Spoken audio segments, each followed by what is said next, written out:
Comme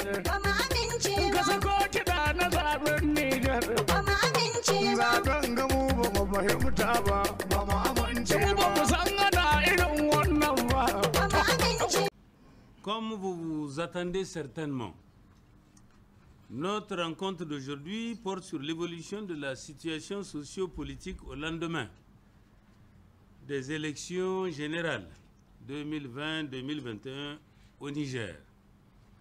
Même si aujourd'hui la préoccupation du moment est le résultat global, provisoire du second tour des présidentielles, il faut souligner que les scrutins précédents, municipal, régional, législative et le premier tour des présidentielles ont été affectés par des graves insuffisances et des fraudes massives préalablement organisées. Je voudrais donc tout particulièrement m'appesantir sur le second tour des élections présidentielles du 21 février 2021. Mesdames et messieurs, nous avons suivi l'enthousiasme avec lequel le peuple nigérien est sorti massivement pour prendre part à ce scrutin. Nous avons en effet observé que partout, en ville comme en campagne, les populations nigériennes se sont mobilisées pour s'acquitter de leurs devoirs civiques, attestant ainsi de leur attachement à la démocratie et à la libre expression de leurs choix. Cependant, si ce scrutin s'est déroulé dans une relative sérénité, il faut déplorer les attaques terroristes occasionnant la mort de 8 agents électoraux dans les régions de Difa et Tillabéri, pour lesquels nous présentons nos condoléances aux familles des disparus et nos souhaits de prompt rétablissement aux blessés. De nombreux manquements et défaillances ont été relevés sur l'ensemble du territoire national. Entre autres, braquage d'urnes, bourrage d'urnes, menaces par arme à feu sur des délégués et des superviseurs, renvoi des délégués et membres des bureaux de vote, signature forcée sous menace d'armes à feu, des procès-verbaux préfabriqués, fabrication de procès-verbaux pour des bureaux de vote qui n'ont jamais fonctionné, achat de conscience, intimidation, manipulations diverses, etc. Mesdames et messieurs, comme vous avez pu le constater, depuis plus de 3 ans, l'opposition politique nigérienne a déployé des efforts importants en vue d'aboutir à un processus électoral consensuel et inclusif, permettant l'organisation d'élections qui puissent être justes, impartiales et apaisées. Tous ces efforts sont restés infructueux, car les rares initiatives de médiation en vue de parvenir à ce consensus tant souhaité par l'opposition n'ont pas pu aboutir face à la volonté farouche du régime de conserver le pouvoir coûte que coûte. Ainsi, malgré toutes les réserves et les récriminations, notamment par rapport aux audiences foraines, au recensement biométrique, à la loi électorale, à la composition de la Commission électorale nationale indépendante, la CENI, et à la composition de la Cour constitutionnelle, l'opposition politique a tenu à participer à tous les scrutins, espérant ainsi contribuer au renforcement du processus démocratique dans notre pays. Mieux, suite aux enseignements tirés à l'issue des élections municipales et régionales du 13 décembre 2020, l'opposition politique, dans un souci de préserver la paix sociale et de prévenir notre pays contre les conséquences désastreuses d'une crise post-électorale avait appelé les tenants du pouvoir et la CENI elle-même à prendre des dispositions idoines pour garantir la sérénité du scrutin du 21 février et donc créer les conditions de l'acceptation des résultats par tous. J'ai personnellement interpellé le président de la République à 2 reprises. D'abord, le 10 mars 2019 à Niamey, puis le 8 décembre 2019 à Dosso, afin qu'il crée les conditions d'un dialogue politique en vue de ramener la confiance et créer un climat de sérénité avant les élections qui s'en venaient.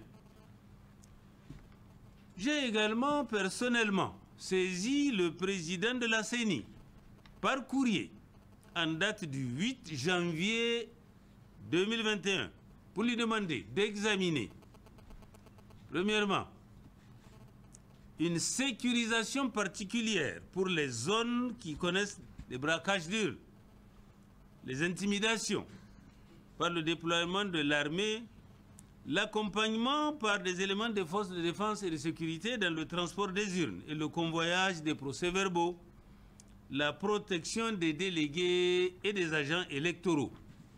Deuxièmement, le remplacement pur et simple des présidents d'un certain nombre de CENI locales qui ont fait preuve d'indélicatesse.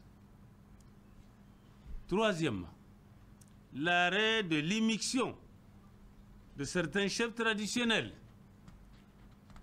des agents de l'administration et d'autres tiers acteurs soumis à l'obligation de réserve par la loi. Toutes ces démarches sont malheureusement restées lettres mortes. Je l'avais déjà annoncé à Zander au lendemain du scrutin, sur la base des résultats globaux, réels, hormis les chiffres fantaisistes issus de la gigantesque fraude, et le réitère devant vous. Je suis vainqueur de ce second tour avec au moins 50,30% des voix.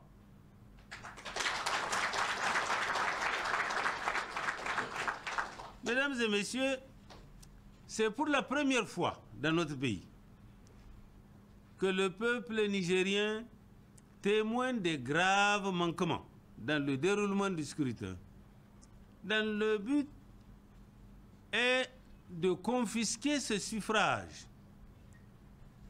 Le peuple nigérien, disent, est spontanément descendu massivement dans la rue pour protester et rejeter les résultats d'une élection avant même la proclamation des résultats définitifs. C'est dire que la fraude massive à l'occasion du scrutin du 21 février et qui s'est caractérisée par les éléments documentés que sont, premièrement, les résultats globaux provisoires tels que proclamés par la CENI prennent indûment en compte les chiffres des bureaux de vote, d'une part, dans lesquels la composition du bureau de vote, président, secrétaire, assesseur et mandataire, qui devrait siéger à parité, comme prévu par la loi électorale, n'a pas été respecté. Et d'autre part, ceux des bureaux de vote où les opérations de vote proprement dites n'ont même pas eu lieu du tout. Deuxièmement, dans plusieurs communes, nos représentants ont été empêchés d'accéder au bureau de vote, soit carrément intimidés, souvent avec des armes à feu.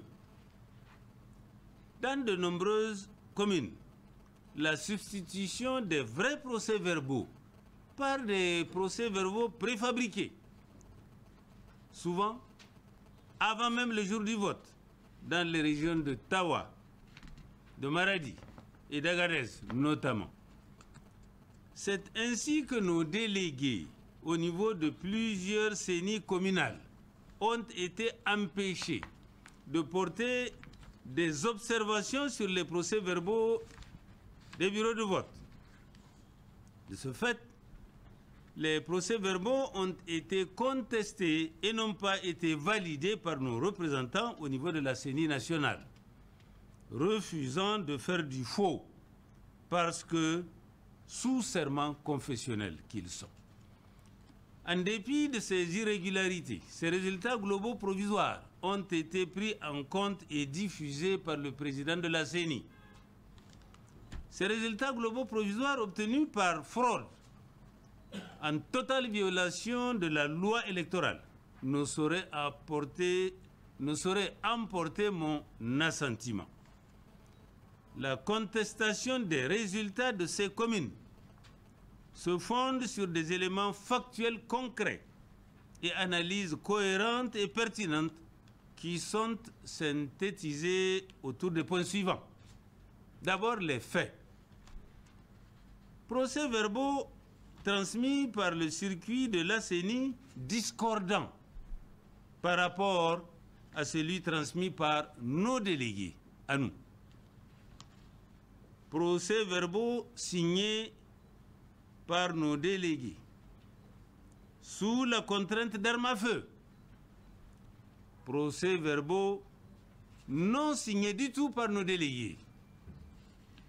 Résultat des bureaux de vote annoncés le jour du vote, dès la mi-journée. Entre autres cas, par exemple, dans des communes de Afalla, Tassara, Bambay, notamment. Procès-verbaux issus des bureaux de vote n'ayant pas ouvert du tout le jour du vote. Procès-verbaux préfabriqués avant le jour des votes, substituant les vrais résultats.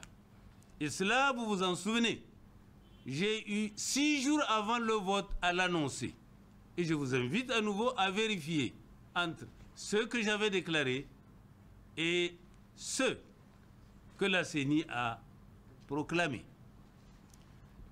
Des faux bulletins marqués d'empreintes digitales en faveur de mon compétiteur, Bazoum Mohamed. L'analyse maintenant. L'analyse des résultats globaux provisoires, publiés par la CENI elle-même, fait ressortir un taux moyen de participation de 58% pour les 7 régions et paradoxalement de 74% pour la seule région de Tawa. Les irrégularités constatées au second tour concernent principalement les communes qui ont massivement voté selon les résultats de la CENI en faveur du candidat du pouvoir. Ainsi, si nous prenons la région de Tawa, sur les 44 communes de la région, 36 totalisent à elles seules 892 369 voix en faveur du candidat Bazoum sur les 2 501 459 prétendument obtenus au plan national, soit 35,67%. Il s'agit principalement des communes de Chintabarade, Ilela, Bambay, Ibohaman, Tajaye, Tilia, Kaou, Kalfou, Azay, Akubunu, Tamaya, Tassara, Tabalak, etc. Les taux de participation au niveau de ces communes oscillent entre 90 et 100%, alors même que ceux des 2 arrondissements communaux de la ville de Tawa, respectivement de 49 et 59%, pourtant situés dans la même région. Cette différence de taux de participation démontre et illustre clairement le niveau de fraude inacceptable dans ces communes, dans ces zones connues pour abriter des électeurs nomades. Les opérations électorales ne se sont pas déroulées et les résultats proclamés par la CENI sont issus de bourrages systématiques des urnes et du remplissage des procès-verbaux par des hommes armés qui ont préalablement détourné le matériel électoral en plus des faits de fraude déjà énumérés. Nos représentants envoyés pour servir dans ces zones ont été purement et simplement chassés et leur signature ne figure pas sur les procès-verbaux pourtant compilés par la CENI communale. C'est le cas notamment de Tajaï, où, par exemple, les membres des 127 bureaux de vote de la localité ont tous été désignés par le PNDS Tarea en violation flagrante de la loi électorale. Si je prends la région de Maradi, de nombreux bureaux de vote n'ont pas été retrouvés sur les lieux pourtant indiqués par la CENI, à Gadebéji et à Bermo. Là où les bureaux ont effectivement ouvert, dans ces deux communes, nos représentants, présidents, secrétaires, mandataires, désignés ont également été empêchés d'accomplir leur mission. À Solitagris, les procès-verbaux de 10 bureaux de vote au moins ont été pré-remplis depuis la veille, les membres de ces bureaux de vote ayant été enlevés et séquestrés. En plus de ces cas de fraude, il faut déplorer d'autres violations de la loi électorale qui ont impacté négativement le déroulement du scrutin. Il s'agit entre autres de l'implication directe de certains chefs traditionnels, des achats massifs de conscience. En ce qui concerne le cas particulier de la CENI, le rapport élaboré par nos représentants permanents manifeste de cette institution. Ce rapport a particulièrement mis en cause le président, le vice-président et le rapporteur de la CENI nationale. Cela même que l'opposition politique, dans son livre blanc, paru en novembre 2020, citait nommément comme étant des militants activistes du PNDS Tarea. La partialité manifeste de certains membres des CENI locales et même centrales, tous ces éléments ont concouru à plonger le Niger dans une crise post-électorale sans précédent. Je voudrais dire ici solennellement que ni mon parti, ni la coalition qui me soutient, et moi-même, n'accepteront ce énième hold-up électoral en cours de préparation. Mesdames et messieurs, je voudrais à présent saisir la présente occasion pour d'abord regretter que certains partenaires ou pays amis ont cru devoir se prononcer en faveur du candidat du pouvoir sur la base des résultats globaux qui ne sont que provisoires et dont l'ampleur de la nature de la fraude a été largement constatée par tous.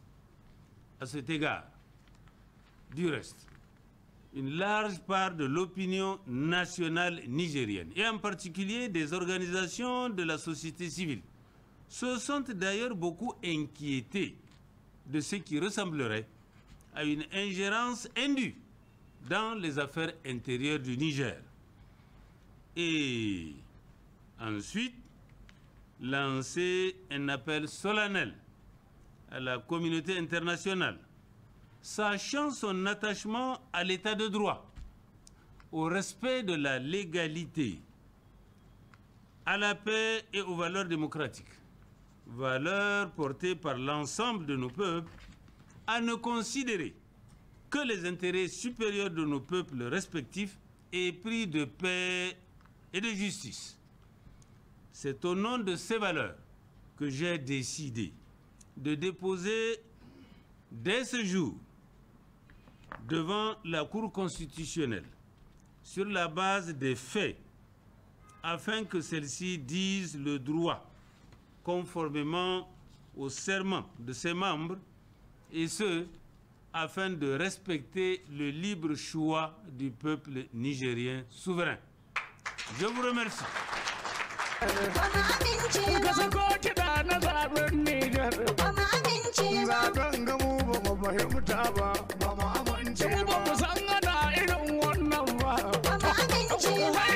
À Zender, où je n'ai même pas pu être candidat aux élections législatives.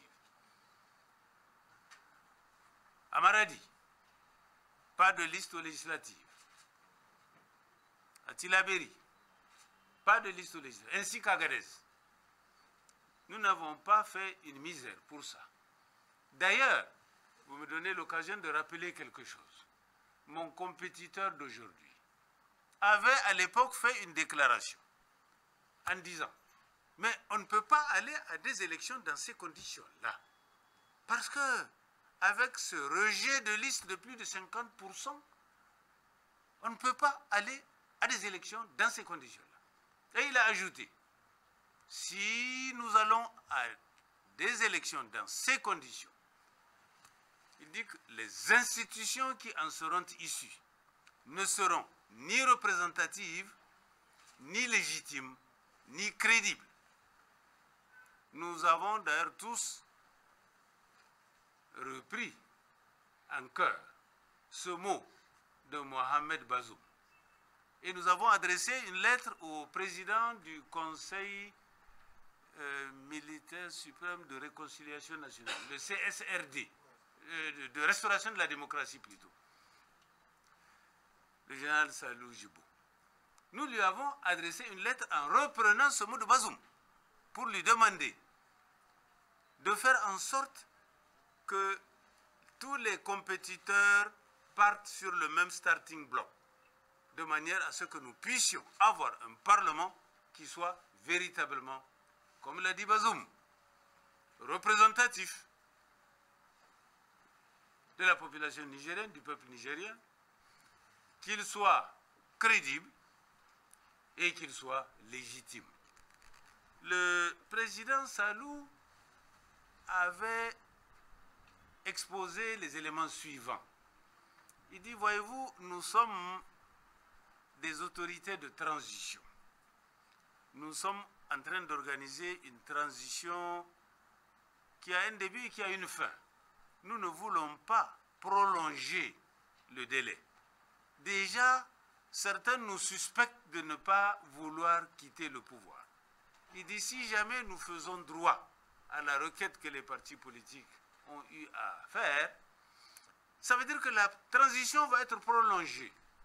Il dit, et ça peut être un désagrément pour notre pays. Il a suggéré qu'en conséquence, puisque le prochain chef de l'État qui va sortir sera parmi vous qui êtes là autour de moi, et que nous avons eu cet échange-là ensemble avec vous, je vous demande, premièrement, d'accepter que nous allions à ces élections-là pour en finir, ce qui est correct. Il dit parce que si jamais on prolonge, mais le président qui sera élu, quel qu'il soit parmi vous, il ne pourra pas prendre fonction. Parce que notre constitution qui avait été adoptée stipulait que le président de la République il ne peut prendre fonction qu'en présence des membres de l'Assemblée nationale. Il dit, alors vous voyez, il dit, c'est pour cette raison que je vous demande de patienter. Une fois que les élections seront faites, il dit, vous vous retrouvez entre vous, fils d'un même pays, vous échangez et vous convenez d'une date à laquelle ces législatives-là pourront être remises, pourront être reprises avec un accord consensuel entre vous. Et nous nous sommes quittés sur ces entrefaites-là en acquiesçant, en nous disant que oui, d'accord, entre deux mots, il faut choisir le moindre. Nous l'avons fait pour l'intérêt supérieur du Niger, de manière à ce que, effectivement, cette transition qui va du Tazartier aux nouvelles élections, au moins puisse se dérouler dans le calme, dans la paix. Et puis, une fois que ceci franchi, donc les autorités qui seront investies se retournent vers tout le monde pour dire, bon, voilà une sorte de contrat psychologique que nous nous sommes donné. Eh bien, venez, nous allons... Malgré le fait que rien n'a été fait, parce que les premières institutions de la 7e République, une fois installées, ils ont mis tout ça de côté. Mais nous n'avons pas fait de misère pour ça. Donc, mauvais perdant, non. 2016, ça c'est 2010. 2016, vous le savez, les conditions dans lesquelles les concassages des partis politiques ont eu lieu dans ce pays et les conditions dans lesquelles et les législatives et les présidentielles ont été organisées. En fin de compte, pour faire court, le second tour des élections présidentielles de cette année-là s'est déroulé où un seul candidat bat campagne sur l'ensemble du territoire national pendant que son challenger, son compétiteur, était là-bas en train de croupir en prison. Le poète disait, à vaincre sans péril, on triomphe sans gloire. Nous, malgré tout, nous n'avons pas fait de misère. Donc, mauvais perdant, loin de moi. Si vous me voyez faire des recours, faire des réclamations, c'est que j'ai suffisamment de raisons bien fondées pour le faire. Donc, et puis, la loi nous en donne la possibilité de le faire. Voilà. Monsieur le Président, vous avez rappelé tout à l'heure que plusieurs pays ont déjà présenté leurs félicitations à votre adversaire. Est-ce que vous personnellement et la coalition qui vous soutient, avez-vous protesté officiellement devant ce manque de respect évident pour d'abord notre processus électoral et pour notre peuple? Mais tout à l'heure, dans mon mot en français, j'avais évoqué cette partie-là. Oui, je pense que dans les relations d'un État avec soit des organisations, soit avec d'autres États, il y a certaines règles qu'il faut respecter. Respect mutuel et le fait aussi d'éviter des ingérences indues dans les affaires intérieures réciproques. C'est à cela que j'ai fait allusion. Je trouve personnellement qu'il est prématuré, alors que c'est un stade de résultats globaux provisoires. Provisoire n'est pas définitif. Et oui, n'avez-vous pas vu des situations comme ça où, comme l'a dit la Bible, les premiers sont les derniers?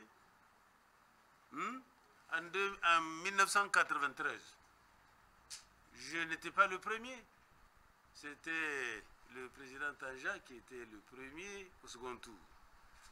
Nous sommes partis au second tour et puis j'ai été le premier. Il y a beaucoup de cas comme ça. C'est pour cela que, à mon humble avis, la moindre des choses, c'est le respect mutuel dans les relations entre les États. Voilà. Et d'ailleurs, vous avez vu qu'en dehors de moi, il y a des organisations, il y a un certain nombre de personnalités qui ont eu à exprimer leur opinion exactement dans le sens que je viens d'évoquer. Je vous remercie. Monsieur le Président, l'un de vos soutiens sont accusés de racisme, d'ethnocentrisme, qui les ont conduits en prison. Qu'en est-il? Je trouve que tout ceci est indu. C'est anormal. Je dirais même que jusqu'à nouvel ordre, ce n'est pas fondé. Pourquoi? Parce que je n'ai pas eu, moi, connaissance d'un appel fait par quelqu'un pour dire allez-y casser la boutique de Intel ou allez-y brûler la maison de tel autre. Non. C'est quoi la situation? Des résultats globaux provisoires ont été annoncés qui paraissent être totalement dénués de tout fondement. Parce que chacun, dans sa circonscription ou dans son bureau de vote, sait ce qu'il a eu à faire, c'est ce qu'il a eu à poser. Et puis du reste, avant le vote, il vous souviendra qu'il y a eu la période de la campagne. Dieu merci, la campagne s'est globalement bien déroulée. Je ne dis pas que le président doit être choisi à l'applaudimètre, mais la manière dont les campagnes respectives ont été menées, déjà, on a une idée des résultats que ça allait donner. Il n'y a pas de magie là-dedans. Alors, les gens ont vu des résultats qui ne sont pas ceux qui reflètent l'expression de la volonté populaire. Ils ont exprimé leur désapprobation, leur mécontentement. Tout comme vous avez d'autres qui ont eu à se réjouir. Oui, en jubilant et même en tirant des armes à feu de manière illégale. Bon, effectivement, on a constaté que des arrestations indues ont commencé à être opérées. À mon avis, ces arrestations visent peut-être à régler des comptes passés. Je n'en dirai pas plus. Mais ce n'est pas normal. Et je veux profiter de votre micro pour à nouveau lancer un appel. Voyez-vous, les actes d'inéquité, d'injustice, sont cause de frustration. Et de la frustration naît la révolte. Et de la révolte naissent les débordements, les troubles, l'insécurité. Et de l'insécurité naît l'instabilité. Ce n'est pas bon. Vraiment, je pense, comme je l'avais dit, au stade où nous sommes, un stade intermédiaire entre la proclamation des résultats provisoires et le résultat définitif, il n'y a pas lieu de fouetter un chat. Non, il faut attendre que les résultats définitifs sortent avant de faire quoi que ce soit en ce qui concerne les questions d'interpellation, d'arrestation et tout ça. Et puis, elles sont basées sur quoi ces interpellations-là? C'est une période de campagne électorale. Regardez nos lois, qu'est-ce qu'elles prévoient? Les propos qui sont tenus dans des périodes électorales, ce sont des propos de campagne, ce sont des professions de foi, ce sont des opinions. Et la liberté d'opinion est reconnue à tous par nos textes fondamentaux et par nos différentes lois. À mon avis, c'est dangereux et ce n'est pas prudent de se mettre à procéder à des arrestations, surtout quand on se rend compte que ces arrestations-là se font de manière injuste et inéquitable, sans fondement clair, précis, objectif, objectivement vérifiable. Vraiment, sachons raison garder. Je profite à nouveau de votre micro pour demander à ce que les autorités, vraiment, arrêtent ce type de harcèlement. Moi-même, j'en ai été victime. Mon siège de campagne avait été fermé indûment. À un moment où nous étions en train de préparer les recours. À un moment où nous étions en train de recevoir les différents documents électoraux que la Constitution et le Code électoral nous donnent l'occasion de préparer pour justement exercer des recours. Et voilà, qu'on ferme les bureaux de mon parti, les bureaux politiques des partis de mes alliés, de ceux qui soutiennent ma candidature, sans que le moindre acte répréhensible ne soit posé. J'ai dû me rendre moi-même à ce siège-là et demander, mais que font les forces de l'ordre ici en empêchant l'accès au siège de mon bureau de campagne? Et c'est ainsi qu'après quelques tergiversations, les troupes ont été retirées. Je pense qu'il faut savoir raison garder. Nous sommes un pays de paix. Nous ne sommes pas un pays de va-t-en-guerre. Alors, les provocations multiples ne sont pas de nature à aider notre pays à avancer. Il faut arrêter ces actes qui sont issus d'ordres manifestement illégaux, qui sont donnés à des éléments des forces de défense et de sécurité. C'est dangereux. En tout cas, j'interpelle les uns et les autres à éviter d'opposer des actes illégaux, des actes, à donner des ordres qui sont manifestement illégaux, parce que ce sont des actes comme ça qui sont assez souvent source de troubles, d'instabilité et d'insécurité. Je vous remercie. Mais je vous dirai, vous là, quelle connaissance avez-vous de ce que la Cour va dire ou de ce que la Cour ne va pas faire? Moi, je suis un compétiteur. J'ai soumis des recours. J'ai fourni des éléments suffisants, objectifs, documentés. Il y a des éléments factuels qu'on a eu à fournir. Et quand j'ai déclaré les 50,30%, vous savez, je ne l'ai pas inventé. Je ne l'ai pas dit au hasard. Si vous ne le savez pas, je vais vous le dire. Les chiffres et moi, nous sommes amis. Je suis de formation